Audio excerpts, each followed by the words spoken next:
Welcome to Movie News and Chill, where we love movies and we just love to chill. My name is Tyler, and today we are reviewing the newest sci-fi film, Avatar, 3 Hours of Blue.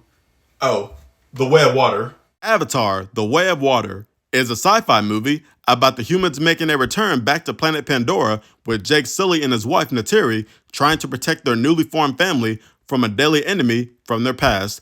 But in order to survive, they must enlist the help from the Na'vi water tribe, not only to save their race, but also learn the way of water. Starring Sam Worthington, Zoe Saldana, Stephen Lang, Brenton Dalton, Jamie Flatters, Sigourney Weaver, Kate Winslet, and Cliff Curtis. First things first.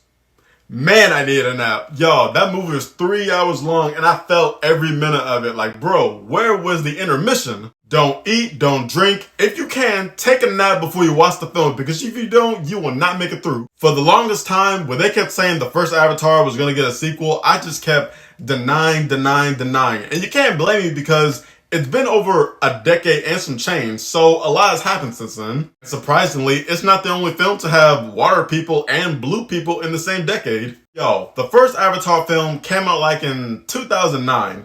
I was in elementary school. The second film was just now coming out, and I'm in post-college years. Way back in the day when Fox was its own studio, long before Disney ever bought it. I mean, I don't want to sound like a hater or nothing like that, but I thought Avatar was always overrated. I mean, it was good, but I never thought it was like up $2 billion worth of being good or #1 movie of all time type good. I just thought, yeah, it was cool. But I digress. How does this film compare to the first one?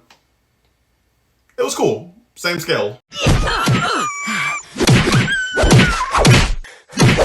The entire cast does a great job, and it's a pretty large cast to begin with. But in my personal opinion, my biggest standouts are definitely Zoe Saldana and Stephen Lang. Like, even though they have very limited screen time compared to everyone else, they definitely make up for it with the performances that they give.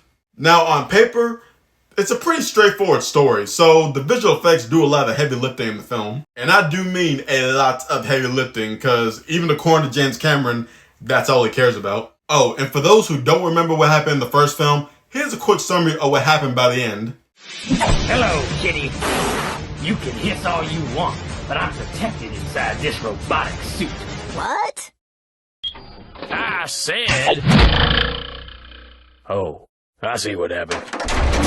Yep, pretty much. On a side note, am I tripping, or please tell me I'm not the only one who thought this Na'vi girl was played by Halle Bailey. I swear, every time I kept seeing the trailer, I kept thinking, is that Halle Bailey as a Na'vi girl? And then I thought, oh, dang, this is a completely different person playing this role. I was finna say, ooh, so that's how you got the role of the Little Mermaid. As good as the visual effects are in this film, and believe me, they are top tier, some of the best I've ever seen, I have to acknowledge, I hate that James Cameron is so unnecessarily having to disrespect modern day superhero films. Like, both Marvel and DC, it's just unnecessary. Like, dude, I get it. Superhero films aren't your cup of tea. It's not your kind of films to do. But it's just unnecessary. Like, dude, if you're the best, cool. But you don't have to just downplay modern day films. I mean, they're mainstream for a reason. If you don't like it, by all means, just turn the screen off. I hate to see hate. Or could be just jealousy, I don't know. I'm just a guy on YouTube. And apparently James Cameron has a lot of planned sequels after this, so hopefully they won't take as long. It doesn't matter if you're a James Cameron fan or a Marvel fan. At the end of the day, they're gonna make money for Disney. Overall, I give the film an 8 out of 10. Like I said, it's not the most unique story ever told. It just takes a lot of different other elements from many other different tales.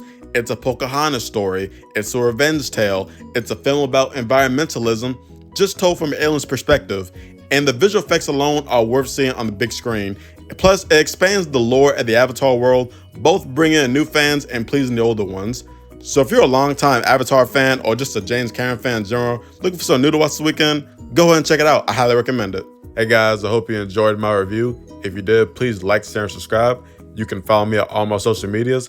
This has been Tyler from Movie News and Chill.